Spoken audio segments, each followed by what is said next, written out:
Dhanik Bharat educational institutions inter IIT JEE NEET admission open. దేశం మొత్తం ఇప్పుడు ఒకటే ప్రశ్న, తమిళనాడు ముఖ్యమంత్రి ఎవరు? స్టాలిన్ గెలుస్తాడా లేదంటే విజయ్ హిట్ కొట్టి మొదటిసారి ముఖ్యమంత్రి అవుతాడా? మొత్తం ఎందుకంటే దేశంలో అన్ని సర్వే సంస్థలు ఒకవైపు వెళ్తే ఎగ్జిట్ పోల్స్లో యాక్సిస్ మై ఇండియా మరొక వైపు వెళ్ళింది. ప్రదీప్ గుప్తా ప్రిడిక్షన్స్ నిజం అవుతాయా లేదా, లేదంటే ప్రదీప్ గుప్తా ఈసారి బొక్కబోర్లా పడతారా? ఆసక్తికరంగా మారింది. ఒకసారి తమిళనాడు ఎగ్జిట్ పోల్స్ని చూద్దాం. మిగతా సంస్థలు ఎలా ఇచ్చాయి, యాక్సిస్ మై ఇండియా ఎలా ఇచ్చాయి, అసలు యాక్సిస్ మై ఇండియా ప్రిడిక్షన్ ఏంటి ఒకసారి చూద్దాం. తమిళనాడులో చూస్తే మనకు తమిళనాడు ఎగ్జిట్ పోల్స్, నిన్న వచ్చిన ఎగ్జిట్ పోల్స్ చూస్తే చాలా స్పష్టంగా యాక్సిస్ మై ఇండియాని తీసుకుందాం. డిఎంకే కూటమికి 92 నుంచి 110 సీట్లు వస్తాయని చెప్తోంది యాక్సిస్ మై ఇండియా. కట్ చేస్తే ఏఐడిఎంకేకి 22 నుంచి 32 మాత్రమే వస్తాయి.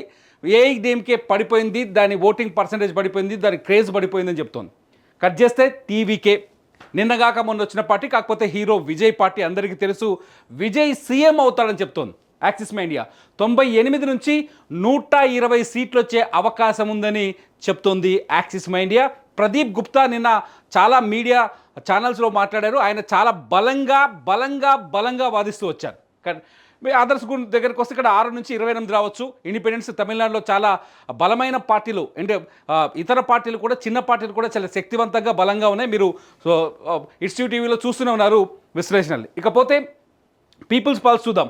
ఇక్కడ డిఎంకేకి ఎడ్జ్ ఇచ్చారు, 125 నుంచి 145 వస్తాయని. ఏఐడిఎంకేకి 65 నుంచి 80 వస్తాయని ఇచ్చారు. టీవీకే దగ్గరికి వస్తారు వీళ్ళు 30 సీట్ల వరకు వస్తాయని ఒక అంచనా ఇచ్చారు. అయితే మ్యాట్రిక్స్ ఒకసారి చూస్తే వీళ్ళు కూడా డిఎంకేకి అనుకూలంగా వస్తుంది ఫలితం అని చెప్తున్నారు. జన్ కీ బాత్ చూస్తే ఇక్కడ జన్ కీ బాత్ కొంత విచిత్రమైన ప్రిడిక్షన్ ఇచ్చింది. జన్ కీ బాత్ వచ్చేసి 128 నుంచి 147 వరకు ఏఐడిఎంకే కూటమి గెలుచుకొని ఏఐడిఎంకేకి అధికారం వస్తుందని చెప్తోంది. టీవీకే దగ్గరికి వచ్చేసరికి వాళ్ళు 8 నుంచి 15 దగ్గర ఆపేశారు. ఇటు మ్యాట్రిక్స్లో కూడా 10 నుంచి 12 దగ్గర ఆపేశారు. చాణక్య స్ట్రాటజీస్కి వచ్చేస్తే వాళ్ళు కూడా డిఎంకేకే అధికారం వచ్చే అవకాశం ఉందని ప్రిడిక్ట్ చేశారు. ఏఐడిఎంకేకి 50 నుంచి 65 కంటే ఎక్కువ సీట్లు రావని చెప్పారు. టీవీకే దగ్గరికి వచ్చేసరికి 13 నుంచి 18 సీట్లు వస్తాయని చెప్తున్నారు. ఓట్ వైబు సిఎన్ఎన్ న్యూస్ 18 వాళ్ళ సర్వీస్ ప్రకారం చూస్తే వీళ్ళు కూడా ఏఐడిఎంకేకి విజయ అవకాశాలు ఎక్కువగా ఉన్నాయని చెప్తున్నారు. ఏఐడిఎంకేకి మధ్య కొంత తగ్గ ఫార్ కనిపిస్తున్నట్టుగా చెప్పారు. టీవీకే దగ్గరికి వచ్చేసరికి 4 నుంచి 10 సీట్లు వస్తాయని చెప్తున్నారు. ఎందుకంటే టీవీకే గురించి ఎందుకు డిస్కస్ చేయాల్సి వస్తుందంటే మిగతా సర్వే సంస్థలన్నీ 10, 12, 8, 15, 13, 18, 4, 10 చెప్తుంటే ఒక యాక్సిస్ మై ఇండియా మాత్రమే 98 నుంచి 120 సీట్లు వస్తాయని చెప్తున్నారు. అసలు తమిళనాడులో విజయ్కి అవకాశాలు ఎన్ని, ఎందుకు యాక్సిస్ మై ఇండియా ఈ యాంగిల్లో వచ్చింది, యాక్సిస్ మై ఇండియాకి దొరికిన పట్టేంటి, అసలు ప్రజల్లో ఏ నాడిని పట్టుకొని ఇంత ధైర్యంగా వాదిస్తుంది? ఈ అంశాలన్నింటినీ ఈ డిబేట్లో చర్చిద్దాం. మనతో జాయిన్ అవుతున్నారు సెఫాలజిస్ట్, రాజకీయ విశ్లేషకులు, అట్లాగే ఇట్స్ టీవీ CEO శివరాచల గారు. వెల్కమ్. శివరాచల గారు, ప్రదీప్ గుప్తా గురించి చెప్పాల్సిన పని లేదు, మీకు బాగా ఆయన గురించి తెలుసు, ఆయన యాక్సిస్ మై ఇండియా రిజల్ట్స్ గురించి తెలుసు, చాలా రోజులు జరుగుతున్న ప్రెడిక్షన్స్ గురించి తెలుసు. నా క్వశ్చన్ కాదు, ఈ వీడియో చూస్తున్న ప్రతి ఒక్కరి క్వశ్చన్ ఒకటే. మిగతా వాళ్ళు 10, 12 విజయ్ దగ్గరికి వస్తే, టీవీకే దగ్గరికి వస్తారు 10, 12, 8, 15, 13, 18, 4, 10 ఎక్స్పెక్ట్ చేయనిది ఒక్కసారిగా 10 రెట్లు ఎక్కువగా చూపిస్తున్నాడు. అధికారంలోకి విజయ్ వస్తున్నాడు చాలా స్పష్టంగా చెప్తున్నారు. దీన్ని ఎలా అసెస్ చేయాలి మనం? నిన్నటి వరకు ఎగ్జిట్ పోల్స్ ఎవరేం చెప్తారని ఆసక్తి ఉంది. ఇక్కడ మీరు చూస్తున్నారు, ఏ ఒక్కళ్ళు కూడా 20 సీట్లు దాటి ఇచ్చిందే లేదు. 18 మ్యాక్సిమం, 20 దాటలేదు. 20 దాటి ఇచ్చింది లేదు. ఈయన ఏకంగా 120 ఇచ్చాడు. సర్ప్రైజ్డ్ అనమాట. ఆయన చెప్పడం కూడా it's bumper hit for Vijay. Cinema లాంగ్వేజ్లో పెట్టి చెప్పాడు. చాలా స్పష్టంగా డైలాగ్ చెప్పారు. పొద్దున్న చూస్తున్నాను, ఎంజీఆర్ తమిళనాడులో, ఎన్టీఆర్ ఆంధ్రప్రదేశ్లో సృష్టించిన చరిత్రని విజయ్ తిరగరాయబోతున్నాడు. ఇది చాలా ఆశ్చర్యకరంగా ఉంది. దీనివల్ల ఏంటంటే అందరూ కూడా, అంటే నాలాంటి వాళ్ళు కూడా ప్రదీప్ గుప్తా యాక్సిస్ ఇండియాని ఎక్కువ ఫాలో అవుతాం, ఆయన ఎక్కువ నమ్ముతాం కూడా. చాలాసార్లు నా సోషల్ మీడియా రాసుకున్నాను, ప్రదీప్ గుప్తా చెప్పింది మనం నిజమవుతుందని చెప్పి రాసుకుంటూ వచ్చాను. 2-3 సందర్భాల పైన వాళ్ళ స్ట్రైక్ రేట్ ఆల్మోస్ట్ 93-94% ఉంటుంది. వాళ్ళ గొప్పతనం ఏంటంటే యాక్సిస్ మై ఇండియా వెబ్సైట్ పోయినప్పుడు ఎలక్షన్ ట్రాక్ రికార్డ్ అని ఒక సపరేట్గా అక్కడ బటన్ దాంట్లో పోతే ఏ ఎన్నికల వాళ్ళు కరెక్ట్ అయ్యారు తప్పారు వాళ్ళు చెప్పుకుంటారు. ఓకే 80 ఎగ్జిట్ పోల్స్ ఇస్తే అందులో 74 కరెక్ట్ అని వాళ్ళు చెప్తా ఉన్నారు అనమాట. ఓకే సో దానివల్ల ఏంటంటే ఈయనని జస్ట్ కొట్టిపారేయలేం. ఈజ్ లైక్ అనామకుడు కాదు, ఏదో ఇక్కడ సో ఇలా పర్లేదు మ్యాట్రీస్ లాంటి వాళ్ళు కాదు. పీపుల్ పల్స్ రవి గారు అందరికీ తెలిసిన వాళ్ళే. జన్కీ బాత్ ఈయన ఎవరో తెలియదు కానీ చాలా కంచి మార్కెట్లో ఉన్నారు. ఇతను ముఖేష్ ఉన్నాడు, వైబ్ ఇతని పేరు I forgot his name, Deshmukh కాదు ఇతను కూడా స్ట్రాంగ్ క్యాండిడేట్. ఓకే ఇంతమందిని కాదనేది ఇవ్వటానికి ఉంది. అయితే నా వరకు ప్రత్యేకంగా నేను చూసేది ఏంటంటే ఇట్స్ నాట్ జస్ట్ సీట్స్. ఆయన ఇచ్చిన ఒకసారి యాక్సెస్ మైండ్ అది ఓపెన్ చేయండి. యా ఆయన చెప్తున్న సీట్లు చూసినప్పుడు చాలా చాలా ఆశ్చర్యకరంగా. సో ఇది యాక్సిస్ మైండ్ ఇచ్చింది. సో కూటమిల వారికి ఇచ్చాడు, అలయన్స్లు ఇచ్చాడు. సర్ప్రైజింగ్ ఏంటంటే 35% డిఎంకే కూటమికి ఇచ్చాడు, 35% విజయ్కి ఇచ్చాడు, 23% అన్నాడీఎంకేకి ఇచ్చారు. ఈయనకు ఎన్టీకేకి మన సీమన్ గురించి ప్రత్యేకంగా ఎప్పుడు చెప్తూ వస్తున్నాం 3% ఇచ్చారు. 35 ఇచ్చారు. ఇక్కడ మార్జిన్ ఆఫ్ ఎర్రర్ ఇచ్చి 2% ఇచ్చారు. ఓకే అంటే 2% మార్జిన్లో మారిపోయినా ఇంత యాక్యురేట్గా ఎలా 35 వస్తుంది అనేది ఇంతవరకు చరిత్రలో సీట్లలో కొన్నిసార్లు దగ్గరగా వచ్చినాయి, సమానంగా వస్తాయి కానీ ఓటింగ్ పర్సంటేజ్ రాలే. అంత కరెక్ట్గా ఎలా చెప్పగలుగుతున్నారు అనే దగ్గర అందరికీ సందేహం వస్తుంది అనమాట. ఈ నెంబర్ కనుక ఒకవేళ విజయ్కి 38 40 ఇచ్చినప్పుడు ఓకే ఈయన అసెస్మెంట్ ప్రకారం విజయ్కి ఎక్కువ ఓట్లు వస్తున్నాయి కాబట్టి వస్తున్నాయి, ఈయనకు సీట్లు కూడా ఎక్కువ రావచ్చు. కానీ ఓట్ల పరంగా చూసినప్పుడు ఈ రెండు కూటమిలో సమానంగా వస్తున్నాయి. సీట్లలో కూడా అంటే మనం ఏమంటామంటే లెక్కల్లో రాజకీయాల్లో 1:2 అని చెప్పలేము. ఓకే కొన్నిసార్లు సందర్భాన్ని బట్టి మారుతూ ఉంటుంది అనమాట. 110 120 సేమ్ అని కూడా చెప్పొచ్చు. మీరు టెక్నికల్గా 10 తేడా ఉన్నా ఈ రెండు కూడా సేమ్ అని కూడా చెప్పొచ్చు. అదే 10 సీట్ల తేడా కనిపిస్తుంది ఒక రకంగా. వీళ్ళకి మ్యాక్సిమం వచ్చి వీళ్ళకి మినిమం వచ్చింది అనుకోండి. ఓకే దీని ప్రకారం మ్యాక్సిమం 110 వచ్చింది. దీన్ని how do you read it? 92 నుంచి 110 వరకు రావడానికి అవకాశం ఉంది. రేంజ్ అంటాం. ఓకే ఇది ఎగ్జాక్ట్ నెంబర్ కాదు, రేంజ్ ఇచ్చారు. డిఎంకే కూటమికి 92 నుంచి 110 వచ్చింది. సో ఈయన ఇచ్చిన దాంట్లో మైయెస్ట్ నెంబర్ తీసుకోండి 110. టీవీకేకి 90 నుంచి 120. దీంట్లో మినిమం నెంబర్ తీసుకోండి. ఇప్పుడు ఎవరు గెలిచినట్టు ఈ సర్వే ప్రకారం? డిఎంకే గెలిచినట్టే కదా. That's challenge. ఇక్కడ ఎలా తీసుకోవాలని దగ్గర ఛాలెంజ్ వస్తుంది అనమాట. అట్లాంటి సందిగ్ధాన్ని ఇచ్చారు. లేదు ఇక్కడ మీరు మ్యాక్సిమం 110 తీసుకోండి. జనరల్గా రెండింటికి మ్యాక్సిమం తీసుకోము, ఒకటి మినిమం ఒకటి మ్యాక్సిమం తీసుకుంటాము. ఇక్కడ 92 తీసుకుంటే ఇక్కడ 120 తీసుకుంటే వీళ్ళు గెలుస్తారు. లేదా మధ్యస్థంగా 100 తీసుకుంటే 120 గెలుస్తారు. హౌ డు యూ రీడ్ అనేది చాలా ఛాలెంజింగ్ ఉంది ప్రదీప్ గుప్తా. ఓకే ఇక్కడ 2% ఎర్రర్ రేట్ ఉంది, పర్సెంటేజ్ ఉంది. ఇది పొరపాటున మారింది కొంచెం టిల్ట్ అయినా కానీ అంటే ఈయన రిపోర్ట్లో 2% తప్పు కావడానికి అవకాశం ఉంది. ఆ 2% తప్పు అయింది వీళ్ళ విషయంలో అవుతుందా? సో అంతిమంగా ఈయన రిజల్టే మారిపోతుంది. మీకు 35 నుంచి 37% పోతే సీట్లు ఇవి ఉన్నాయి కదా, ఇవి ఈయన చెప్తున్న 90 నుంచి ఒక 30 40 పడిపోతాయి. అంతే కదా. 1.5-2%తోనే కొన్ని 10 సీట్లు ఎగిరిపోతాయి. Margins 5,000 6,000 margins. యావరేజ్ మీద మీరు 2 lakhs ఓటింగ్ ఉన్నాయనుకోండి, 2% అంటే ఎంత అవుతుంది అప్పుడు? 10,000 అంతే కదా. చాలా తేడా వచ్చేస్తుంది. అవును. దీనివల్ల ఏమవుతుందంటే మనకు చాలా అంటే 4,000 వస్తుంది. 2 lakhs కంటే 2% 4,000 వస్తుంది అనుకో. కానీ ఆ పరిస్థితి కూడా ఉంది కదా ఇప్పుడు తమిళనాడులో. ఎందుకంటే ఒకవేళ గ్రౌండ్లోకి వెళ్ళి చూస్తే చాలా చోట్ల విజయ్ 5,000 10,000 తేడాతో చాలా మంది రాతలు గత ఎన్నికల్లో దాదాపు 60 సీట్లలో 10,000 కన్నా తక్కువ మెజార్టీతో 2 కూటములు గెలుచున్నాయి. ఇది సహజంగానే వస్తుంది, నెక్ టు నెక్ ఉన్నట్టు వస్తుంది. ఇప్పుడు అలాంటి సందర్భంలో ఇది ఎలా పోతుందని చాలా ఆశ్చర్యకరంగా ఉంది. రెండోది సరే అన్నాడీఎంకే ఓడిపోతుందని చెప్పండి. గతంలో ఒకసారి 4 సీట్లు వచ్చింది, ఒకసారి 2 సీట్లు వచ్చినాయి వీళ్ళకి. 96లో ఏమో 4 సీట్లు వచ్చాయి, 91లోనేమో వీళ్ళకి డిఎంకే వాళ్ళకి 2 సీట్లు వచ్చాయి. ఇది తమిళనాడులో సాధ్యమే. కానీ ఈ 23% ఉంది చూసారా, ఇది నిజంగా అన్నాడీఎంకే అంత కూలిపోయిందంటే గ్రౌండ్లో అంత కూలిపోయినట్టు కనపడదు. అన్నాడీఎంకే స్టిల్ ఫైటర్, వాళ్ళు గెలుస్తామని నమ్మకంతో ఉన్నారు. 1-2 సర్వేలు గెలుస్తారని కూడా ఇచ్చున్నారు.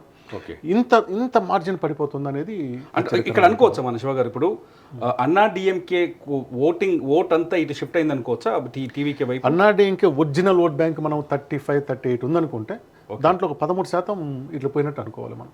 ఓకే వీళ్ళకి 13% ఇలా పోయింది. వీళ్ళు లాస్ట్ టైం వచ్చిన 44 చూసుకుంటే ఒక 8-9% వీళ్ళకి వచ్చేసింది, ఒక 21% అది వచ్చింది. మిగిలిన 14లో ఈయన నుంచి ఖచ్చితంగా ఒక 4 నుంచి 5% తీసుకుంటారు. మనం గతంలో కూడా చెప్పాము సీమంది ఇంతమంది 8 ఉండేది, ఈయన నష్టపోతాడు. ఫస్ట్ టైం ఈయన ఏంటంటే first time voters challenge, first time ఓటర్లు అందరూ నేను కేసేవాళ్ళు, ఈసారి విజయ్కి వెళ్తున్నారు. సో పోతుంది. ఇంకా మిగిలిన 10% వేరు పార్టీలు, first time voters, anti incumbency లాంటివి చూడాలన్నమాట. ఇంత సమీకరణల మధ్యలో చూసినప్పుడు ప్రదీప్ గుప్తా నిజంగా ఛాలెంజ్ చేస్తున్నాడు. కానీ ప్రదీప్ గుప్తాకి మీరు అన్నట్టు అక్యురసీ చాలా బాగుంది. గతంలో ఉన్న ఆయన చేసిన సర్వే 80 చేసి ఉన్నట్టు దాదాపు 20 పొలిటికల్ సర్వేలు చేస్తే 74 దాదాపు అక్యురేట్గా వచ్చాయని, అటు ఇటు కొంచెం తేడాలు వచ్చాయి. లేదు 74 కరెక్టే, కొంచెం అనేది ఏం కాదు, 74 చేశారు ఆయన. 74 సక్సెస్ అయ్యి స్ట్రైక్ రేట్ చాలా 93% ఉన్నట్టుగా వాళ్ళు చెప్తున్నారు. సో అది రివర్స్ అయ్యే ఛాన్స్ ఉందా తమిళనాడులో? ఎందుకు మీకు నాకు ఒక క్వశ్చన్ ఉంది ఇక్కడ సార్, ఇంకో క్వశ్చన్. మిగతా వాళ్ళకి దొరకని అంచనా ఈయనకి ఎందుకు రివర్స్ దొరికింది? Everyone is unique. వాళ్ళ స్ట్రాటజీ, వాళ్ళ మెథడాలజీ వేరే ఉంటుంది. ఓకే, ప్రదీప్ గుప్తానే ఇంత ఎందుకు సక్సెస్ అయ్యాడు? ఏ అదర్ ఎగ్జిట్ పోల్ కూడా 70% మించి లేదు. లైక్ సీ ఓటర్ 70-75% మాత్రమే ఉంటుంది. ఇతను అంత చేశాడు కాబట్టి ఇతను సక్సెస్ రేట్ హై ఉంది కాబట్టి ఇతను నిజంగా పల్స్ ఎవరు పట్టుకోలేని పల్స్ను పట్టుకున్నాడేమో అని ఒక రకమైన అనుమానం ఉంటుంది. కానీ నిజంగా గ్రౌండ్లో కనిపిస్తుందంటే కొన్ని వందల సంవత్సరాలు పనిచేసాయి, నేను పరిశీలించిన ఎక్కడ కూడా పోటాపోటీ ఉంటుంది. కానీ విజయ్కి 35% ఓటింగ్ వచ్చేది కమల్ 15-20% వరకు వచ్చేలా కనిపిస్తుంది. కానీ అంతకన్నా ఎక్కువ పోయేది ముఖ్యంగా 40+ ఇయర్స్ వాళ్ళల్లో. మీ దగ్గర ఏజ్ ఉంది, ఏజ్ ఉంది, నేను ఎక్కడికి వద్దాం అనుకుంటున్నా. ఒకసారి ఏజ్కి వచ్చేస్తే ఒకసారి ఏజ్ వైపు చూద్దాము. ఏజ్ వైపు డిఎంకేకి 35, మీరు అంటే 35, 23, 3 ఇచ్చాడు కదా. ఇక్కడ రండి, నేను చెప్తుంది ఇది 40+ ఉన్న వాళ్ళ నుంచి వీళ్ళకి తగ్గిపోతా ఉంది. ఈయనకు ఫస్ట్ టైం ఓటరే ఎక్కువ మంది వేస్తా ఉన్నారు, 68% ఫస్ట్ టైం ఓటర్లలో. తర్వాత సెకండ్ టైం ఓటర్ కూడా వేస్తున్నాడు, అక్కడి నుంచి తగ్గుతూ వస్తుంది. మీరు 40 దాటిన దగ్గర నుంచి ఈయన సీరియస్ తీసుకోవడం తగ్గిపోతా ఉంది. విజయ్ని తగ్గించారు. విజయ్కి వచ్చే ఓట్లన్నీ కూడా ఈ 3 గ్రూపులే, అంటే below 40 years. So 40% of Tamil Nadu voters are under 40 years. మాది ఒక స్ట్రాటజీ ఉంది. ఓకే, 40% మంది ఓటర్ల వయసు 40 కన్నా తక్కువ ఉంది. ఓకే, సో దాంట్లో ఆయనకు ఒక 10%, 12% వస్తున్నట్టు అంచనాలు ఉన్నాయి. కానీ ఇది ఏకంగా చాలా దూరం వెళ్ళిపోతుంది. అంటే ఫస్ట్ టైం ఓటర్స్ కాబట్టి బిలో 40 ఉన్న వాళ్ళు మొత్తం విజయ్ వైపు నిలబడడానికి అవకాశం. First time voters, second time ఓటర్స్లో హైయెస్ట్ ఓట్స్ విజయ్ పోతాయండి. అది మనం ఇంతకుముందు విశ్లేషణ కూడా చెప్పాం, ఇప్పుడు కూడా మళ్ళీ చెప్తాను. ఇది రిప్రజెంట్ చేస్తుంది. కానీ ఇక్కడ నుంచి వచ్చింది, ఈయన తగ్గించుకుంటూ వచ్చారు.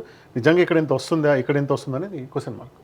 ఇక్కడ ఫస్ట్ టైం ఓటర్స్ ఇక్కడ తగ్గినా వీళ్ళకి పెరిగినట్టున్నారు చూడండి, డిఎంకే వాళ్ళకు పెరుగుతూ వచ్చారు. ఇది అంటే ఏజ్డ్ వాళ్ళంతా కూడా డిఎంకేకు వస్తున్నారు. వీళ్ళు నష్టపోయింది అక్కడ ఫస్ట్ టైం ఓటర్ జనరల్గా కూడా డిఎంకే కన్నా డిఎంకే తక్కువే. ఫస్ట్ టైం ఓటర్ తమిళనాడు ఎప్పుడు కూడా ప్రత్యామ్నాయం చూస్తున్నాడు. వాళ్ళకి సీమన్కి వెళ్తారు, నోటాకి వెళ్తారు, ఇంకో క్యాండిడేట్కి వెళ్తారు. కానీ వన్ సైడెడ్గా ఎవరు కూడా 50% ఆఫ్ ఫస్ట్ టైం ఓటర్స్ ఒక 30 లక్షలు 40 లక్షలు ఉన్నారు అనుకోండి, 50% మంది ఏ పార్టీకి పడలేదు మొదటి నుంచి. కాబట్టి ఈ పార్టీలు పెద్దగా వరిగా వాళ్ళ గురించి. ఓకే, కానీ ఇక్కడ బాగా దెబ్బతింటుంది ఏంటంటే ఈ 30-39, 40-49 ఇది ఏ పార్టీకైనా కానీ మోర్ దెన్ 50% ఉండాలి, ఇక్కడ కానీ ఇక్కడ కానీ. ఓకే, వీళ్ళకేమో 25 ఇచ్చారు, వీళ్ళకేమో 37 ఇచ్చారు. ఓకే, ఒకసారి క్యాస్ట్ వైజ్ చూద్దాము. తమిళనాడులో క్యాస్ట్ ఎఫెక్ట్ కూడా ఒకసారి ఉండండి. ఓకే, ఇక్కడ ఎన్టీకే చూడండి 4% మాత్రం వచ్చింది. ఇది ఖచ్చితంగా ఇంతకుముందు 40-50% ఉండేది. 10% తగ్గిపోయారు వాళ్ళు, తగ్గిపోయి 10% ఉన్నారు, తగ్గిపోయింది. వీళ్ళు 36% కోల్పోయారు ఏఐడిఎంకే నుంచి, వీళ్ళు 18% పోయారు అనుకోండి. సో మొత్తానికి ఫస్ట్ టైం ఓటర్స్ అంతా విజయ్ వైపు నిలబడ్డారు. అంటే దీనికి సైంటిఫిక్ రీజనింగ్ ఏమి ఉండదు, ఇది ఒక అండర్స్టాండింగ్ నెంబర్. గతంలో ఎంత పడి ఉంటుందో నాకు అసెస్మెంటే. ఇది మాత్రమే సర్వే. ఓకే, ఎంతమంది వస్తున్నారు ఫస్ట్ టైం ఓటర్లు? బహుశా వీళ్ళు ఒక 1000 మందితో మాట్లాడి ఉంటారా, 2000, వీళ్ళు కొంచెం ఎక్కువ మందితో మాట్లాడతారు, తక్కువ మందితోనే చాలా సెలెక్టివ్గా మాట్లాడతామంట. ఒకసారి క్యాస్ట్కి వెళ్దాం. ఇక్కడ ఆశ్చర్యకరంగా 4% అదర్స్ ఇచ్చారు. ఈ అదర్స్లో ఇప్పుడున్న కూటమిలు కాకుండా బయట ఉన్నది ఎవరు? ఎన్టీకే 3% ఇచ్చారు. ఇంకా అదర్స్లో ఎవరు మిగిలారంటే పెద్ద పార్టీలలో కేవలం శశికళ అండ్ పిఎంకే రామ్దాస్ వాళ్ళిద్దరు మాత్రమే ఉన్నారు. వాళ్ళకు ఓట్స్ ఒక 1.5 పెద్దగా ప్రచారం చేయలేదు. వాళ్ళిద్దరు కలిసినా కానీ వాళ్ళకి 1.5 కన్నా ఎక్కువ శాతం రాదు వాళ్ళకి. ఇంకా వీళ్ళు కాకుండా ఏ పెద్ద పార్టీ కూడా బయట కూటమిలో లేదు. ఎందుకంటే విజయకాంత్ పార్టీ డిఎంకే కూటమిలో ఉంది. దాదాపు అన్ని పార్టీలు కూడా ఏదో కూటమిలో చేరాయి ఈసారి. కూటమి బయట ఉన్నది ఒక శశికళ, రామ్దాస్, ఇది పిఎంకే వ్యవస్థాపకులు, వాళ్ళిద్దరు మాత్రమే ఉన్నారు. సో వాళ్ళకు సరే ఒక 1.5-2% వచ్చింది. ఇంకా 2% ఎవరికనేది చూడాల్సి ఉంటుంది. జెండర్ చూద్దాం ఒకసారి. మేల్ ఫీమేల్కి వచ్చేస్తే డిఎంకేకి 36%, 13% కోల్పోయింది డిఎంకే. ఫీమేల్కి వచ్చేసరికి 34% వచ్చింది, వాళ్ళు 13% కోల్పోయారని అంచనా వేశారు. టీవీకేకి 32%. అట్లాగే ఫీమేల్ వీళ్ళందరితో పోలిస్తే టీవీకేకి చాలా ఎక్కువగా ఫీమేల్ మహిళలు టీవీకేకి ఎక్కువగా ఓటు వేసినట్టు మనకు చాలా స్పష్టంగా కనిపిస్తుంది. ఏఐడిఎంకేకి వస్తే 26%, 15% కోల్పోయారు వీళ్ళు. ఫీమేల్కి వచ్చేసరికి 20% పడ్డది, 23% కోల్పోయారు. సరే, ఎన్టీకేని వదిలేస్తే ఇక్కడ విజయ్కి ఫీమేల్ సపోర్ట్ బలంగా ఉందని చెప్తున్నారు. విజయ్ ఒక ప్రచారం చెప్పేవాడు, ప్రతి ఇంట్లో నాకు ఒక ఓటు ఉంది అనేవాడు. ఓకే, ఉమెన్ ఓటు నాకు పడుతుంది అనేవాడు. అది వాస్తవం కూడా. ఎక్కువ మంది స్టూడెంట్స్ 25, 30, 35 ఉమెన్స్లో విజయ్ పట్ల ఇంక్లినేషన్ ఉంది, విజయ్ కోటేశ్వరం వాళ్ళు చాలామంది ఉన్నారు. కానీ స్ట్రైట్ అవే 38% అనేది కొంచెం ఆశ్చర్యకరం. తమిళనాడు ఎన్నికల్లో ఏ పార్టీ గెలిచినా ఓడినా ఎక్కువ ఓటింగ్ జయలలిత ప్రభావం వల్ల అన్నాడీఎంకేకి ఉండేది మొదటి నుంచి మహిళల ఓటింగ్. సో గతంలో కొంత మారినా కానీ గత ఎంత కూడా మారింది 43 వచ్చింది అనుకో వీళ్ళ లెక్క ప్రకారం. గత 2021 43 వీళ్ళకి వచ్చింటే వీళ్ళకి 47. అంటే గెలిచిన పార్టీకి ఓడిపోయిన పార్టీకి ఉమెన్ ఓటు పోటాపోటీగా ఉన్నట్టు, మరి వన్ సైడెడ్ గేమ్ లేదు కదా. కాబట్టి వీళ్ళకి ఎప్పుడు కూడా ఉమెన్ ఓటింగ్ ఎక్కువ ఉండేది అన్నాడీఎంకేకి. ఈసారి వీళ్ళు మాక్సిమం వీళ్ళు కోల్పోయి వీళ్ళ నుంచి ఇటు పోతున్నారు. సో చీల్చాడు చాలా ఉమెన్ ఓటింగ్ పడుతుంది, ఇంత పడుతుందా లేదో చెప్పలేం కానీ ఖచ్చితంగా పడుతుంది. At the same time DMK కోల్పోతుంది అంత భారీగా లేదు. ఓకే, వీళ్ళతో పోల్చుకున్నప్పుడు డిఎంకే కోల్పోతుంది అంత భారీగా లేదు. ఓకే, అది ఇక్కడ చూడండి, ఇక్కడ వీళ్ళ 15% వీళ్ళకి పోతే వీళ్ళకి 13% వీళ్ళకి పోతా ఉంది. ఓకే, సో నిజంగా ఇలా అచ్చు దించినట్టు ఈయన తీసుకురాగలుగుతాడంటే వెరీ స్పెక్టికల్. అంటే ఒకవేళ మహిళలకు సంబంధించిన విషయంలో విజయ్ చేసిన ప్రచారం కావచ్చు, విజయ్కి స్టాలిన్కి పెద్ద తేడా కనిపించలేదు, విజయ్కి ఏఐడిఎంకే పళనిస్వామికి పెద్దగా తేడా కనిపించలేదు. ముగ్గురు ఒకే రకమైన పథకాలు, ఒకే రకమైన మహిళల వరకు వచ్చేసరికి వేరే ఫ్యాక్ట్ ఒకటి ఉంటుంది.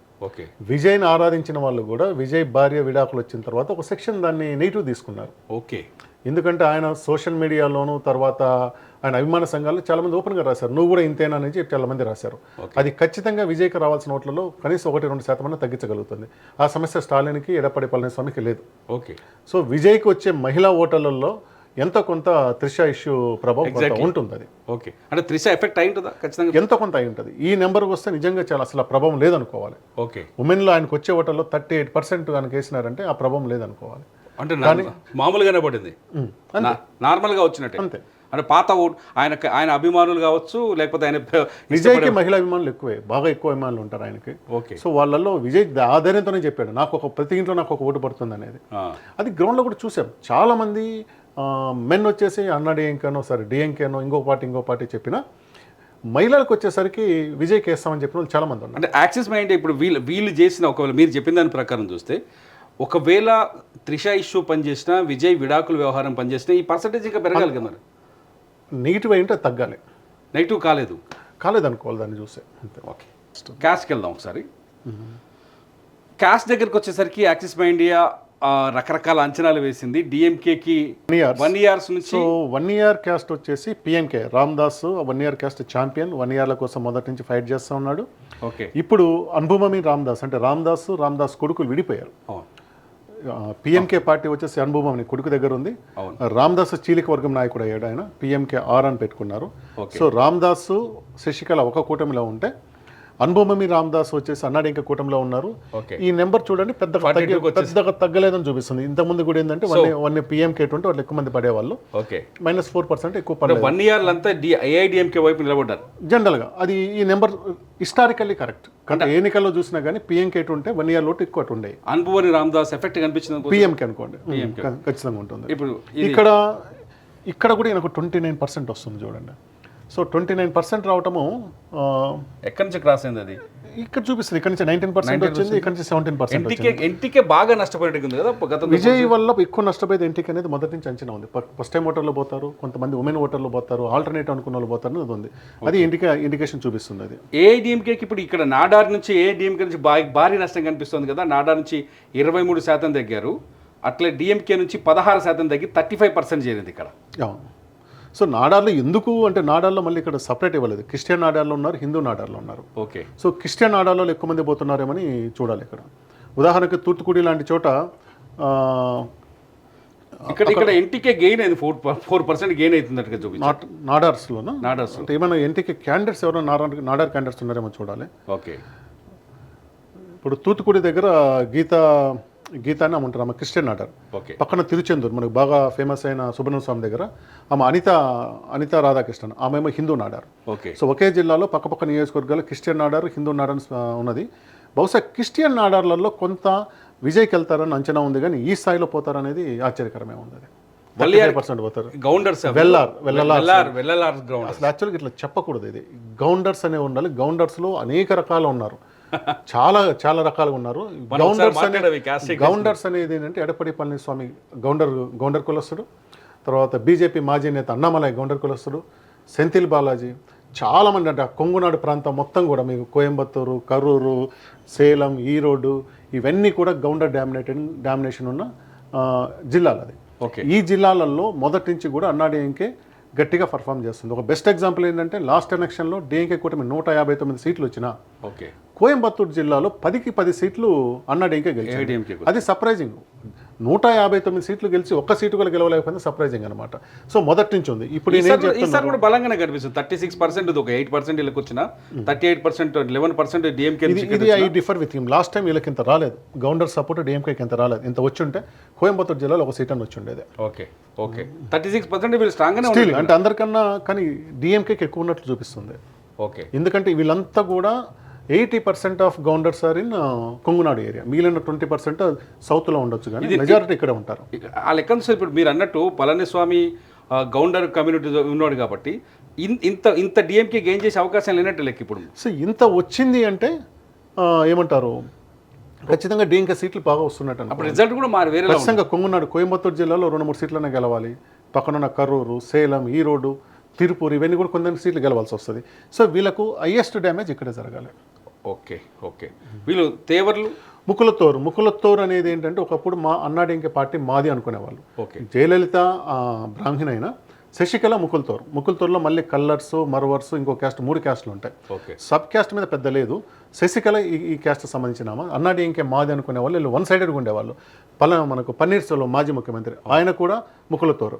సో వీళ్ళందరి వల్ల ఏంటంటే ఆ కమ్యూనిటీలో 70% ఇటు ఉండేవాళ్ళు. కానీ ఇప్పుడు శశికళ దూరం కావటం వల్ల కొన్ని నియోజకవర్గాలు పోయినాయి. తర్వాత ఓపీఎస్ పన్నీర్సెల్వం పట్ల కొన్ని నియోజకవర్గాలు పోయినాయి. అయినా కానీ ఈ రోజు కూడా వీళ్ళకి ఎక్కువ సపోర్ట్ ఉండాలి, కానీ వీళ్ళకన్నా కానీ డిఎంకేకి ఎక్కువ సపోర్ట్ వస్తుంది. ఓకే, డిఎంకే సపోర్ట్ వస్తుంది. ఇట్ ఈస్ ఇండికేటింగ్ దట్ ఈయన అనుకున్న నిజంగా డిఎంఏ పర్సెంటేజ్ 23 పడిపోతుందా అన్నట్టుగా ఉంటుంది. ముత్తురాజా అయితే ఇక్కడ ఇంకోటి ఉంది, అన్నా డిఎంకేలో శశికళ తర్వాత జయలలిత మేనల్లుడు టీటీవీ దినకరన్ కూడా కొన్ని ఏరియాలో ముఖ్యంగా రామనాథపురం, తిరువనవేలి ఈ ప్రాంతంలో అంటే ముకుల్తోర్స్ ఎక్కువ ఉన్న దగ్గర ఆయన కమాండ్ ఉంది. ఆయన ఏ డింక్లో ఉన్నాడు. ఆయన ఉండి కూడా ఆయన ప్రభావం ఏమీ లేదా, ఇక్కడ పోతుందా, అది ఒకటి ఛాలెంజింగ్ అనిపిస్తూ ఉంది ఇక్కడ. ఒక రకంగా చూడు శివ గారు, ఇప్పుడు ఒకవేళ ఈ రెండు కమ్యూనిటీలు డిఎంకేకి ఏఐడిఎంకేకి బలంగా ఉన్నట్టుగా ఉంటే, ఈ రెండు కమిటీలు డిఎంకే వైపు నిలబడితే రిజల్ట్ ఖచ్చితంగా విజయ్కి వ్యతిరేకంగా ఉంటుంది కదా. ఖచ్చితంగా ఉంటుంది. అయితే ఇక్కడ క్యాస్ట్లో చూపించిన దానికి మనకు ఏజ్లో చూపించిన దాని మధ్యలో కరెక్ట్గా సింక్ అవ్వట్లేదు అది. ఓకే ఓకే, ముత్తురాజా వీళ్ళ కమ్యూనిటీ, ముత్తురాజా కమ్యూనిటీ కూడా స్ప్లిటెడ్ కమ్యూనిటీ. ఇది ఎక్కువ తంజావూరు డెల్టా ప్రాంతంలో ఉంటుంది. మన దగ్గర ఉన్న ముదిరాజులు లాంటి వాళ్ళ వీళ్ళు ఫిషర్మెన్లు, తర్వాత పొలాల్లో పనిచేసుకునే వాళ్ళు ఎక్కువ మంది ఉంటారు. నేను వర్తనాడు అని ఒక తంజావూరు నుంచి ఒక 10 వర్తనాడు అని దానికి కావాలని పోయాను. ఎందుకంటే అక్కడ ఉన్న వైద్యలింగము అంత లాస్ట్ తంజావూరు జిల్లాలో అన్నాడికి గెలిచిన ఏకైక నియోజకవర్గం వర్తనాడు. వైద్యలింగం అతను పన్నీర్సెల్వం అనుచరుడు ఆయన ఈసారి డిఎంకేకి పోయినాడు. ఈసారి ఏమైందని దాన్ని ఎంక్వైరీ చేయడానికి నేను వర్తనాడుకి పోయాను అనమాట. అక్కడంతా కూడా ఆ ఏరియా వర్తనాడు ఏరియా మొత్తం కూడా ఈ ముత్తురాజులు తంజావూరుని వీళ్ళకన్నా ముందు పాలించింది ముత్తురాజులు. దాదాపు 600 ఏళ్ళు పరిపాలించినారు అనమాట. వాళ్ళకి మంచి ప్రజెన్స్ ఉంటుంది అనమాట అది. సో వీళ్ళల్లో స్ప్లిట్ ఉంటుంది. ఇది మోరల్లెస్ ఒక రకంగా ఉన్నట్లు ఉంది, కానీ ఇది కూడా 1 సైడెడ్గా విజయ్కి పోతూ ఉంది. ఇది కూడా భారీగా దెబ్బ పడ్డట్టుగా చూడాలి. ఈ దెబ్బ పడితే డెల్టా ఏరియాలో అన్నాడీఎంకే ఒక్క సీటు గెలిచినా కూడా ఆశ్చర్యపోవాలి. ఓకే, తరచా ముఖ్యంగా ఇది ఎక్కడెక్కడ వస్తుందంటే మీకు మైలాడుదురై, తంజావూరు, తిరుచి ఈ ప్రాంతంలో మీకు అన్నాడీఎంకే పర్ఫార్మెన్స్ ఆల్మోస్ట్ 0కి వచ్చేసి లేక ఒక 10 సీట్ల వరకు వస్తుందేమో చూడాలి. అదర్ క్యాస్ట్లోకి వచ్చేస్తే ఇవి మేజర్ 5 కదా. అదర్ క్యాస్ట్లోకి వచ్చేస్తే విజయ్ చాలా బలంగా శక్తివంతంగా కనిపిస్తున్నాడు. విజయ్ క్రిస్టియన్ అన్న పదాన్ని సపరేట్గా పెట్టుంటే బాగుండేది. క్రిస్టియన్స్ ఒకటి, మైనార్టీస్ పెట్టుంటే బాగుండేది. అది పెట్టకపోవడం వల్ల ఇది కన్ఫ్యూజన్ అయింది. ఇప్పుడు అదర్ క్యాస్టర్స్లో మేజర్గా ఉన్నది ఏంటి, ఇక్కడ పెట్టింది క్రిస్టియన్ పెట్టలేదు, మైనార్టీ పెట్టలేదు. మైనార్టీలలో మెజారిటీ డిఎంకే వెళ్తుంది, టీవీకేకి వెళ్ళదు. క్రిస్టియన్స్లో టీవీకి వీళ్ళకి మైనార్టీలో ఎక్కువ డిఎంకేకి వెళ్తారు. క్రిస్టియన్స్ ఓట్లలో విజయ్కి వెళ్తుందని అంచనా ఉంది. అది కూడా సపరేట్గా పెట్టుంటే దీన్ని మనం ఇంకొంచెం లోతుగా చూడగలిగే వాళ్ళం. సో మొత్తంగా చూస్తే యాక్సిస్ మై ఇండియా వైపు యాంగిల్లో చూస్తే క్యాస్ట్ పరంగా కానీ, లేకపోతే జెండర్ పరంగా కానీ, లేకపోతే ఏజ్ పరంగా కానీ చూస్తుంటే విజయ్ క్రేజ్ ఎక్కువగా కనిపిస్తున్నట్టుగా చూపిస్తున్నారు. అన్నిట్లలో విజయ్కి ఎక్కువ ఏజ్లో చూపించినప్పుడు దాన్ని మనం కొంతవరకు అర్థం చేసుకోవచ్చు. కానీ కులాలలో ఇంత ఉంది అంటే అది రియల్ క్వశ్చన్ మార్క్. ఓకే, ఈ కులాలలో ఇప్పుడు మహిళలు అయితే ఓకే, విజయ్కి మహిళలకు ఉంటుంది. First time voter, second time voter మహిళల్లో ఎక్కువ పడతాయి. ఏజ్ వరకు వచ్చేస్తే below 30 years 40 years first time voter, second time voter 35 లోపల 35 వాళ్ళు విజయ్ వైపు నిలబడవచ్చు. సో ఈ క్యాస్ట్ దగ్గరికి వస్తే కొంత ఈక్వేషన్స్ చేంజ్ అయిన కులాలు ఇంత నిలబడతాయనేది నిజంగా క్వశ్చన్ మార్క్. నేను అనుకుంటున్నట్టు ముకులతోర్స్ కానీ, తర్వాత గౌండర్స్ కానీ, నాడార్స్లో క్రిస్టియన్ నాడార్స్ సపరేట్గా పెట్టుంటే ఇది బాగుండేది. ప్రదీప్ గుప్తా నుంచి అది ఎక్స్పెక్ట్ చేస్తాం. మీరు ఏమైనా చేస్తే మైక్రో డేటా కావాలి. ఇక్కడ ఏముంది 4 కులాలు రాస్తారు. దీనికన్నా అసలు ముస్లిం మైనార్టీ లేకపోవడం అనేది ఇక్కడ చాలా పెద్ద డిసడ్వాంటేజ్. దీంట్లో 30% దాకా ఉన్నారు. వాళ్ళు వన్ సైడెడ్గా మీకు డిఎంకే వైపు ఉన్నారు, కాంగ్రెస్ డిఎంకే వైపు ఉన్నారు. అది చూపించలేదు. క్రిస్టియన్ కూడా చూపించాలి, సపరేట్ చూపించాలి. ఓకే. సో ఫైనల్గా ప్రదీప్ గుప్తా అంటే గత ఎక్స్పీరియన్స్ని తమిళనాడులో ఇప్పుడు ఇచ్చిన ఆయన రిజల్ట్ని రిపోర్ట్స్ని చూస్తే మీకు ఏమనిపిస్తుంది? విజయ్ సీఎం అవుతాడా లేదా? నా క్వశ్చన్ కూడా అదే. సో విజయ్ సీఎం అవుతాడా లేదనేది మనం కామెంట్ చేయలేం. ప్రదీప్ గుప్తా కరెక్ట్ అవుతాడా లేదని చూసినప్పుడు మై ఫింగర్స్ ఆర్ క్రాస్డ్. నిజంగా ఇంత క్రెడిబిలిటీ ఉన్న ప్రదీప్ గుప్తా పప్పులో కాలేస్తాడా? మీకు అందరికీ తెలుసు ప్రదీప్ గుప్తా అంటే 2024 లోక్సభ ఎన్నికల్లో ఇండియా టుడేలో కూర్చొని రాజ్దీప్ అతన్ని ఆల్మోస్ట్ వాళ్ళిద్దరు కలిసే చేశారు. Okay. Exit poll India today my axis కలిసే చేసింది. ఓకే. ఆయన దాదాపు 350 మన దగ్గర ఉందనుకుంటా 350 సీట్ల వరకు వస్తాయని చెప్పాడు. ఓకే. సో అక్కడ అది రానప్పుడు రాజీవ్ ర్యాగింగ్ చేశాడు అతను లిటరల్లీ క్రైడ్, ఏడ్చేశాడు. ఆయన చాలా ఎమోషనల్గా ఏడ్చేశాడు. ఈసారి ప్రదీప్ గుప్తా ఏడుస్తాడా నవ్వుతాడా అనేది తమిళనాడు మీద డిపెండ్ అయి ఉంటుంది. అది ప్రదీప్ గుప్తా మిగిలిన 4 రాష్ట్రాల్లో కరెక్ట్ అయ్యి తమిళనాడులో ఫెయిల్ అయినా అతన్ని టోటల్గా జీరోలాగానే చూస్తారు. ఎందుకంటే ఛాలెంజింగ్ ఉన్నది, అందరికన్నా డిఫరెంట్గా ఇచ్చింది తమిళనాడు. కానీ ప్రదీప్ గుప్తా ఫెయిల్యూర్స్ కూడా మనకు కొన్ని ఉన్నాయి. ఒకసారి ఆ డేటా చూద్దాం. 93% యాక్యురసీ ఉన్న యాక్సిస్ మై ఇండియా సర్వేలో వీళ్ళ వర్క్లో వీళ్ళ ఎగ్జిట్ పోల్స్లో ఫెయిల్యూర్స్ కూడా చాలా కనిపిస్తాయి. చాలా కాదు, కొన్ని తక్కువ. అంటే ఒకసారి మనం చూద్దాం. ఇక్కడ వాళ్ళ సైట్లోకి వచ్చేస్తే వాళ్ళ సైట్లోకి వస్తే 80 చేశారు వీరు ఎలక్షన్స్. 80 చేస్తే 74 మోస్ట్ అక్యురేట్ ప్రెడిక్షన్, ఆల్మోస్ట్ 93% అనుకుంటాను. అంటే ఏదైనా ఒక పోల్ ట్రాకర్ కంపెనీ ఇట్లా పెట్టుకొని ఎలక్షన్ ట్రాకర్ పెట్టి వాళ్ళు కరెక్ట్ అయింది తప్పైంది చూపించడం అనేది మోస్ట్ వెల్కమింగ్. చాలా మంది ఏం చెప్తారంటే మధ్యస్థంగా చెప్పి అది ఏ రిజల్ట్ వచ్చినా మాది కరెక్ట్ అయిందని చెప్పుకునే వాళ్ళు ఉంటారు. కానీ ప్రదీప్ గుప్తా అలా కాదు. ఆయన ఆనెస్ట్గా నేను పొరపాటు అయిందని ఒప్పుకుంటాడు. మీకు అందరికీ గుర్తుంటుంది 2024 ఎలక్షన్స్లో ఇండియా టుడే వీళ్ళిద్దరు కలిసి చేసినప్పుడు 353 ఐ థింక్ మన దగ్గర చూపించవచ్చు. అది ఇక్కడ చూడండి. ఆల్మోస్ట్ ఈయన ఏమి ఇచ్చాడంటే 361 నుంచి 401 సీట్లు వస్తాయని చెప్పారు. సో అమిత్ షా, మోడీ ఏం చెప్పారంటే ఈసారి 400 కొడతామని చెప్తా ఉన్నారు. సో హైయెస్ట్ క్రెడిబిలిటీ ఉన్న ప్రదీప్ గుప్తా కూడా 360 ఉంటే 401 ఇచ్చేసరికి అందరూ ఆశ్చర్యపోయారు. అక్కడ కాంగ్రెస్ పార్టీ తర్వాత ఇండియా కూడా ఇంకా మొత్తం డెడ్ అయిపోతున్న పరిస్థితులు ఉన్నారు. కానీ whereas it come to real results 292. ఈ 292లో కూడా ఎన్డీఏ మిత్రపక్షాలు కలిపి అంటే బీజేపీ ఎలోన్ వాళ్ళకి వచ్చిన థింగ్ 235-36 వచ్చాయి. 273 రాలే. అంటే మొదటిసారి ఈ 3 సార్లు గెలిచిన దాంట్లో మొదటిసారి ఎన్డీఏ కూటమి సహాయంతోనే ఆయన పీఎం కాగలిగారు. అంతకుముందు సొంతకు వచ్చేది. వీళ్ళు ఇండియా కూటమి 233, ఆల్మోస్ట్ లైక్ 60 సీట్లు 59కి వచ్చాయి. ఇక్కడ ఆయన ఇచ్చింది 130-126. అంటే ఎంత గ్యాప్ ఉంటుందో చూడండి. ఇది ఆయనకు హైయెస్ట్ డిజార్డర్. ఇది చెప్తున్నప్పుడు ఇంకా ఆయన ఎమోషనల్ అయ్యి స్టూడియోలో ఏడ్ చేశారు. రాజ్దీప్ కూడా దాన్ని కీప్ అన్నట్టు ఏడ్ చేశారు. ఆ తర్వాత ఎన్నికలు అంటే ఆయన సపరేట్ అయిపోయి ఇండియా టుతో సపరేట్ అయిపోయి ఆయన ఓన్గా ఛానల్ పెట్టి దాన్ని నడపడం మొదలుపెట్టారనమాట. ఓకే. సో ఇది బిగ్గెస్ట్ ఉంటుంది. ఇది మహారాష్ట్ర అసెంబ్లీ ఎలక్షన్ మొన్న 2024లో కూడా. సో మహారాష్ట్ర కన్నా ముందు హర్యానా చూడండి. 2024లో హర్యానా చూసినప్పుడు అంటే మహారాష్ట్ర కన్నా ముందు హర్యానా జరుగుతుంది. సో హర్యానా 2024 హర్యానాలో దాదాపు అందరూ కూడా కాంగ్రెస్ పార్టీ గెలుస్తుందని చెప్పారు. పీపుల్ పల్స్ రవిచంద్ర గారు కానీ అందరూ కూడా ఇచ్చారు. ఇతను కూడా ఇచ్చాడు. సో ఏమవుతుంది, మేజర్ సంస్థలన్నీ కూడా ఇచ్చినప్పుడు అందరూ నమ్ముతారు. అట్లయితే ఒక నమ్మకం వస్తుంది. కాబట్టి అన్నీ కూడా ఉల్టా అయిపోయినాయి, పల్టీ అయిపోయినాయి. వాళ్ళందరికంటే కూడా ప్రదీప్ గుప్తాకి ఛాలెంజ్. ఎందుకంటే ఇక్కడ లోక్సభ పోయింది, తర్వాత ఇమీడియట్ జరిగిన ఎన్నికల్లో పోయింది. ఇక్కడ ఏమిచ్చాడు, బీజేపీకి 18-28 వస్తుంది, కాంగ్రెస్కి 53 నుంచి 65 ఇచ్చాడు. ఇక్కడ యాక్చువల్గా వచ్చేసరికి బీజేపీ 48 సీట్లు గెలిచింది, వీళ్ళు 37 గెలిచారు. అంటే నెక్ టు నెక్ ఉన్నదాన్ని ఇతను అర్థం చేసుకోలేకపోయారు, ఫెయిల్ అయ్యారు అనమాట. ఇక్కడే సమస్య వస్తుంది. ఇప్పుడు టీవీకేకి డిఎంకేకి ఇద్దరికి 35% ఇస్తున్నారు కదా, అది కరెక్ట్ అవుతుందా? ఇలాంటి వాడి ద్వారా ఉల్టా అవుతుంది అనేది ఛాలెంజ్ చేసుకోవాల్సి వస్తుంది. మహారాష్ట్ర ఉన్నారు. మహారాష్ట్రలో కూడా చూడండి, మహాయుతి అంటే ఇది ఎన్డీఏ కూటమినే. ఎన్డీఏ కూటమికి 170 నుంచి 200 సీట్లు వస్తారంటారు. వీళ్ళు ఎప్పుడు కూడా రేంజ్ చేస్తారు, ఎగ్జాక్ట్ నెంబర్ ఎవరు ఆ రేంజ్కి దగ్గరలో వస్తే వీళ్ళు యాక్యురేట్ అయినట్టు. అంటే ఇప్పుడు 170 నుంచి 120, 100 ఒక 170 వచ్చినా 210 వచ్చినా వీళ్ళు కరెక్ట్ అయింది. కానీ ఇక్కడ 235 వచ్చింది, క్వీన్ స్లిప్ ఉంది. అంటే ఎక్స్పెక్ట్ చేసిన దానికంటే ఎక్కువ కనిపిస్తుంది, వేవ్ ఎక్కువ ఉంది.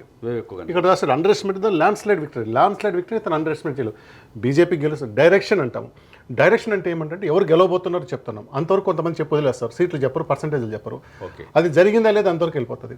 ఇలాంటి సంస్థలు ఏం చెప్తుంది, ఎవరు గెలుస్తారో చెప్తున్నారు, ఏ పార్టీకి ఎన్ని ఓట్లు వస్తాయో చెప్తున్నారు, ఎన్ని సీట్లు వస్తాయో చెప్తున్నారు. ఆంధ్రప్రదేశ్లో 2024లో ఆంధ్రప్రదేశ్లో కూడా అదే 2020 డైరెక్షన్ కరెక్ట్ అయింది. ఓకే, టీడీపీ కూటమికి డైరెక్షన్, కానీ సీట్ల దగ్గరికి వచ్చేసరికి పూర్తిగా మనకి ఏపీ అసెంబ్లీ లేదు, కాకపోతే వాళ్ళు 55 నుంచి 60 దీన్ని ఓపెన్ చేయండి, దీంట్లో ఉంటుంది కదా ఏపీ, ఉంది. ఆంధ్రప్రదేశ్, ఇంకొంచెం అరుణాచల్ ప్రదేశ్, సిక్కిం, ఇది ఆంధ్రప్రదేశ్లో. ఇక్కడ ఏమి ఇచ్చారు, ఎన్డీఏకి అంటే టీడీపీ కూడా 90 నుంచి 120 వస్తాయి, 120 చెప్పారు. అది దాదాపు నాకు పెద్ద ఏం కాదు, మీకు ఇప్పుడు 2014లో వచ్చిన రిజల్టే. అవును. సో వీళ్ళకు వైఎస్సీపీకి ఎంత 55 నుంచి 77 చెప్పారు. సో ఒరిజినల్గా ఎంత వచ్చింది, 11 వచ్చింది. అంటే ఇలాంటి దాన్ని అర్థం చేసుకోవడంలో ప్రదీప్ గుప్తా ఫెయిల్ అయ్యాడు అనుకో. సో మొదటి నుంచి అన్ని ఇప్పుడు మనం చూసిన ఇప్పుడు at Maharashtra the same time మళ్ళీ ఎంపీ సీట్ల దగ్గర కరెక్ట్ అయ్యారు, 20-21 వస్తుందని చెప్పి అది కరెక్ట్ అయ్యారు, కానీ అసెంబ్లీ సీట్ల దగ్గర ఫెయిల్ అయ్యారు. అంటే మన మహారాష్ట్ర చూడొచ్చు, లేకపోతే మనం అన్నట్టు హర్యానా చూడొచ్చు, ఆంధ్రప్రదేశ్ చూడొచ్చు. ఇటువంటి ప్రిడిక్షన్ ఇప్పుడు తమిళనాడులో కూడా ఇటువంటి ఛాయిసెస్ ఉన్నాయి. సో ఇది మనం చూసిన వాటిలో 3 ముఖ్యమైనవి, లోక్సభ చూసాము, హర్యానా చూసాము, తర్వాత సీట్లు డైరెక్షన్ కరెక్ట్ అయింది, కానీ సీట్లలో భారీ వ్యత్యాసం వచ్చిన మహారాష్ట్ర చూసాము. ఇప్పుడు భారీ వ్యత్యాసం ఎందుకంటే మనకు వీళ్ళకు డిఎంకేకి మ్యాక్సిమం 110, టీవీకి 120 అన్నారు. ఆ వ్యత్యాసం అనేది 10 సీట్లు ఉంది, పెద్ద తేడా ఏం లేదు. ఓకే, సో కాబట్టి అది కరెక్ట్గా యాక్యురేట్గా వస్తుందా, లేక ఏమంటారు ఆంధ్రప్రదేశ్లో లాగా లేక లోక్సభలో లాగా సీట్ల విషయంలో వాళ్ళు చెప్పింది జరగవచ్చేమో, కానీ సీట్ల విషయంలో మార్పు వస్తే ఒకటి విజయ్ 200 కన్నా పోవాలి, లేక డిఎంకే 150 తన గెలవాలన్నమాట. ఓకే, దాని మీద ఛాలెంజ్ ఉంది. ఇక్కడ కూడా చూడండి, తమిళనాడు 2027 తమిళనాడులో కూడా వీళ్ళు ఎంత ఇచ్చారు, 175 నుంచి 195 ఇచ్చారు రేంజ్, కానీ వచ్చింది 159. లోయర్ దాన్ ప్రొజెక్టెడ్, అనుకున్న దానికంటే తక్కువ వచ్చింది. అంటే డైరెక్షన్ కరెక్ట్గా ఉంది, కానీ సీట్స్ దగ్గర తేడా వస్తుంది. ఇప్పుడు మనకి ఈ ఎన్నికల్లో ఏంటంటే వాళ్ళు యాక్యురేట్గా 35% వీళ్ళకి 92-110, వాళ్ళకి 98 నుంచి 120 అనే దగ్గరికి అంత కరెక్ట్గా తూచినట్టు కరెక్ట్గా చెప్పగలుగుతారా లేదనే దగ్గర వెస్ట్ బెంగాల్ కూడా అట్లే ఉంది. అంతే, ఇతను కూడా ఇక్కడ ల్యాండ్ స్లైడ్ని అంచనా వేయలేకపోయారు, దాదాపు 202 సీట్లు ఎంత వచ్చాయి. నాకు తెలిసి బీహార్ కూడా అదే ఉంది. సో బీహార్లో కూడా వీళ్ళ అంచనా ఎలా తప్పిందని చూడండి. యాక్సెస్ మై ఇండియా ఎన్డీఏకి 121 నుంచి 140 ఒరిజినల్గా వచ్చింది 202 సీట్లు. అవును, వీళ్ళకి వచ్చింది 35 సీట్లు. అంటే ఎంత వేరియేషన్ వస్తుంది. వీళ్ళు ఇచ్చింది 118, 98 నుంచి 118. 118 నాకు మళ్ళీ తమిళనాడు రిపీట్ కనిపిస్తుంది, తమిళనాడులో కూడా మళ్ళీ అదే కనిపిస్తుంది. ఎందుకంటే డిఎంకేకి 110 సీట్ల వరకు వస్తాయని చెప్తున్నారు, టీవీకేకి 120 సీట్ల వరకు వస్తుందని చెప్తున్నాడు. బీహార్తో పోల్చి చూసినా, లేకపోతే వీళ్ళ ఫెయిల్యూర్స్ అన్ని చూస్తుంటే తమిళనాడులో మళ్ళీ ప్రదీప్ గుప్తా ఫెయిల్ అవుతారేమో అనిపిస్తుంది. ఇది ఖచ్చితంగా ఆయన అవుతారో లేదో చెప్పలేం, కానీ హిస్టరీ చెప్తున్నాను. ఎందుకంటే నేను ప్రదీప్ గుప్తాని ఎక్కువ మంది నాకు వచ్చిన మెసేజ్లు కూడా మీరు ప్రదీప్ గుప్తాని సోషల్ మీడియాలో బాగా లేపారు, హై క్రెడిబుల్. ఎస్, ఆయన సక్సెస్ రేట్ 93 ఉంది, కానీ ఫెయిల్యూర్స్ కూడా కొన్ని ఉన్నాయి. బెస్ట్ ఎగ్జాంపుల్ తమిళనాడు చెప్పాము, తర్వాత అంటే ఫోకస్ ఉంది కానీ డైరెక్షన్. నేను మళ్ళీ కూడా చెప్తున్నాను, ప్రదీప్ గుప్తా రేపు ఉదయం కూడా ఆయన సపోర్ట్ చేసుకోవచ్చు. నేను ఇచ్చిన రేంజ్ని 98 నుంచి 120 వచ్చింది, లేదంటే 92 నుంచి 110 వచ్చిందా లేదా, అది మాట్లాడిన అంత అడ్డంగా మాట్లాడే మనిషి కాదు, చెప్పొచ్చు. ఆ రేంజ్ ప్రకారం ఇద్దరికి సమానంగా అవకాశం ఉందని చెప్పాలన్నమాట. ఒకళ్ళకు 98 టీవీకేకి వస్తే, హైయెస్ట్ 110 డిఎంకేకి వస్తే డిఎంకే గెలిచినట్టు భావించాలి, టీవీకే గెలిచినట్టు భావించలేం కదా. గుప్తా ప్రిడిక్షన్ గెలిచింది అనుకోవచ్చు కదా. అది ఎట్లయితే టెక్నికల్గా అందరిలాగా వాదించుకోవాలి, నేను కొన్ని యాక్యురసీ క్రెడిబిలిటీ పోతుంది. నా ప్రిడిక్షన్ రైట్ అయింది, అసలు విజయ్కి 98 వస్తాయి లేదు దాని మీద ఎక్కువ మంది మనం మాట్లాడుకుంటాం. ఊహించని ఎక్స్పెక్టేషన్ కదా, ఎందుకంటే మిగతా వాళ్ళు 10, 15, 18, 20 కన్నా ఎవరు ఇవ్వట్లేదు. ఈయన 30% ఓట్లు ఇస్తున్నాడు, దాదాపు 120 సీట్లు ఇస్తా ఉన్నాడు. దానివల్ల ఇంత చర్చ జరుగుతుంది. మనం ఇంత చెప్తున్నాం కాబట్టి ప్రదీప్ గుప్తా 93% సక్సెస్ రేట్ ఉన్న 2024 లోక్సభ ఎన్నికల్లో ఈ మిస్ ద డైరెక్షన్. 401 సీట్ వస్తున్నది, కానీ మనకు వచ్చేసరికి అది 292 దగ్గరకు వచ్చేసింది. హర్యానా తర్వాత జరిగిన ఎలక్షన్ తర్వాత హర్యానాలో రిజల్ట్నే తారుమారు చేశాడు. కాంగ్రెస్ గెలుస్తుంది అనుకున్నారు, బీహార్ అది బీజేపీ గెలిచింది. తర్వాత ఈ గత ఎన్నికల్లో తమిళనాడులో కూడా డిఎంకే గెలుస్తుందని చెప్పారు, కానీ వాళ్ళు అనుకున్న సీట్ల కన్నా చాలా ఎక్కువ సీట్లకు వెళ్ళిపోయినాయి. బీహార్ బీజేపీ గెలుస్తుందని చెప్పినారు, కానీ ఇది దాదాపు నెక్ టు నెక్ ఇచ్చినట్టు. ఎందుకంటే ఇది 118, ఇది 121. వీళ్ళ లీస్ట్ వీళ్ళ మ్యాక్సిమం తీసుకుంటే దగ్గరలోనే ఉంది, కానీ ఇక్కడ వాస్తవంగా వచ్చింది వీళ్ళకి 35, వీళ్ళకి దాదాపు 202 సీట్లు వచ్చాయి. సో ఇక్కడ డైరెక్షన్ మిస్ అయ్యారు. తర్వాత హర్యానా మిస్ అయ్యారు, బీహార్ మిస్ అయ్యారు. కాబట్టి ఇలాంటి పొరపాటు తమిళనాడు అనేది తమిళనాడు ఈ సర్వే వచ్చి ఫెదర్ ఇన్ ద క్యాప్ అవుతుందా అంటే, ఎవ్వరు చెప్పండి నేను చెప్పాను కాబట్టి జరిగి ఫెదర్ ఇన్ ద క్యాప్ అవుతుందా లేదా, ఆయన ఫెయిల్యూర్స్కి డిజాస్టర్ మారిపోతుందో చూడాలి. అంటే మనం అనుకునే కూడా రీసెంట్గా వచ్చిన రిజల్ట్సే కాబట్టి తమిళనాడు పైన ఇప్పుడు యాక్సిస్ మై ఇండియాని లేకపోతే ప్రదీప్ గుప్తాని పూర్తిగా విశ్వసించే పరిస్థితే లేదనుకోవచ్చు ఒక రకంగా. అది విశ్వసించాలో లేదంటే ఆయన హిస్టరీ చూసినప్పుడు తమిళనాడులో బాగలేదు. ఓకే, రీసెంట్గా వచ్చిన బీహార్లో ఆయన కరెక్ట్ అంటే ఇప్పుడు అన్నిటికన్నా రీసెంట్ బీహార్ ఎన్నికల్లో ఆయన direction correct number of seats ఎంచుకోలేకపోయాడు. Haryana లేదు, లోక్సభ ఎన్నికలు పోయింది. సో అందులో ఆంధ్ర కూడా లేదు. కాబట్టి గత 6-7 ఎన్నికల్లో ఆయన 3-4 రివర్స్ అయినాయి. ఇదే తమిళనాడులో లాస్ట్ టైంలో అతను నెంబర్ ఆఫ్ సీట్ల విషయంలో కూడా పొరపాటు పడ్డారు. డీఎంకే గెలుస్తుందని పొరపాటు పడ్డారు. ప్లస్ వీళ్ళ బ్యాకప్ ద మైండ్ ఏముంటుందంటే ఒక్కసారి 2016లో జయలలిత మళ్ళీ గెలిచింది, కానీ ప్రతిసారి మారుతూ ఉంది కదా, ఈసారి కూడా మారుతుంది అన్న అంచనాతో కూడా వీళ్ళు సర్వే చేస్తుంటారు. సోషల్ మీడియాలో ఒక కామెంట్ తిరుగుతుంది, మొత్తానికి కేకే అవుతాడా? కేకే తోటి ప్రదీప్ గుప్తా ఎందుకంటే కేకే ఆంధ్రప్రదేశ్లో ఆయన ఎట్లిచ్చాడో తెలియదు, కానీ అది అక్యురేట్గా సేమ్. మన తెలుగు వాళ్ళకి ఏంటంటే కేకే తెలుసు కాబట్టి కేకేతో పోలుస్తున్నారు, కానీ కేకే ఈ ఇండస్ట్రీలో ఇంకా ఎస్టాబ్లిష్డ్ కదా, ఆయన ఎంతో దూరం పోవాలి, ఎన్నో సర్వేలు చేయాలి. వీళ్ళు 80 చేశారు, కేకే చేసిన 5లో 2 సక్సెస్ 3 ఫెయిల్. అది కాదు. అయితే దీని ప్రభావము ఏమైందంటే Pradeep Gupta west Bengal exit pole ఇవ్వట్లేదు. ఓకే, అసలు ప్రదీప్ గుప్తా ఇచ్చేది ఎగ్జిట్ పోల్ కాదు, పోస్ట్ పోల్ అనాలి. ప్రీ పోల్, ఎన్నికల కన్నా ముందు ఎవరు గెలుస్తారు అంచనా వేయటం. ఎగ్జిట్ పోల్, పోలింగ్ అయిపోయిన రోజే పోలింగ్ నుంచి బయటకు వచ్చి వాడితో మాట్లాడి చెప్పడం. ఇవి 2 అయిపోయిన తర్వాత 2 రోజులకు 3 రోజులకు ఎవరికి ఓటేశారు కనుకొని చెప్పేది పోస్ట్ పోల్. ప్రదీప్ గుప్తా చేసేది పోస్ట్ పోల్. ఈ పోస్ట్ పోల్లో ఈ మొత్తం ఒత్తిడిలోనే ఎక్కడో నేను వెస్ట్ బెంగాల్ ఇవ్వట్లేదు అని చెప్పారు. రిపబ్లిక్ ఛానల్లో అర్నబ్ క్వశ్చన్ అడిగారు, ప్రదీప్ ఇన్ని ఎగ్జిట్ పోల్స్ చూశారు, జనాలు చూశారు, మీరు ఒక 3 రోజుల తర్వాతనో 4 రోజుల తర్వాతనో పోయి అడిగితే, ప్లస్ ఏం చెప్పారంటే ఫస్ట్ ఫేజ్ అయిన తర్వాత మా టీం పోతే వాళ్ళని అరెస్ట్ చేసి 22 రోజులు జైల్లో పెట్టారని చెప్పారు. ఫియర్ ఫ్యాక్టర్ వల్ల అని చెప్పారు. మరి ఇప్పుడు ఎవరు ఓపెన్ అవుతారు? నిజంగా మీ సర్వేకి ఏమంటారు శాస్త్రీయత ఉంటుంది, శాంటిటీ ఉన్నప్పుడు ఆయన కొంచెం డైలమాలో పడ్డారు. అది అయిపోయింది. ఇప్పుడే ఒక 2 గంటల కిందట అనౌన్స్ చేశారు West Bengal exit poll post poll ఇవ్వట్లేదని చెప్పారు. అంటే ప్రదీప్ గుప్తా చూసిన వాళ్ళే కాదు, Pradeep Gupta himself is under pressure. Okay, చూద్దాం సార్ ఏం జరుగుతుంది అనేది. మొత్తానికి ఐఎమ్ థింకింగ్ తమిళనాడు వచ్చే రిజల్ట్ ప్రదీప్ గుప్తా కెరీర్ని డిసైడ్ చేస్తాయి, not just TVK or DMK. వాళ్ళు రాజకీయాల వాళ్ళు ఉంటారు, కానీ ప్రదీప్ గుప్తా కనుక ఇక్కడ పొరపాటు జరిగితే ఆయన కెరీరే డైలమాలో పడిపోతుంది. Right sir, thank you so much, చాలా మంచి సమాచారం ఇచ్చారు. మొత్తానికి Pradeep Gupta axis my India prediction success అవుతుందా లేకపోతే ఫెయిల్ అవుతుందా అనేది అతిపెద్ద ప్రశ్నగా మారితే, విజయ్ తమిళనాడుకు ముఖ్యమంత్రి అవుతాడా లేకపోతే స్టాలిన్ని ఢీకొట్టగలడా లేదా అనేది కూడా ఇప్పుడు ఒక అతిపెద్ద ప్రశ్నగా మార్చాడు ప్రదీప్ గుప్తా. మీరేమనుకుంటున్నారు? తమిళనాడులో ఎవరి ఎగ్జిట్ పోల్ సక్సెస్ అవుతుంది అనుకుంటున్నారు? ఎవరు తమిళనాడు ముఖ్యమంత్రిగా ప్రమాణ స్వీకారం చేయబోతున్నారు అనుకుంటున్నారు? మీ అభిప్రాయాన్ని వీడియో కింద ఖచ్చితంగా కామెంట్ చేయండి. చూస్తూనే ఉండండి, ఇట్స్ యూటీవీ. నా పేరు తిరుమల.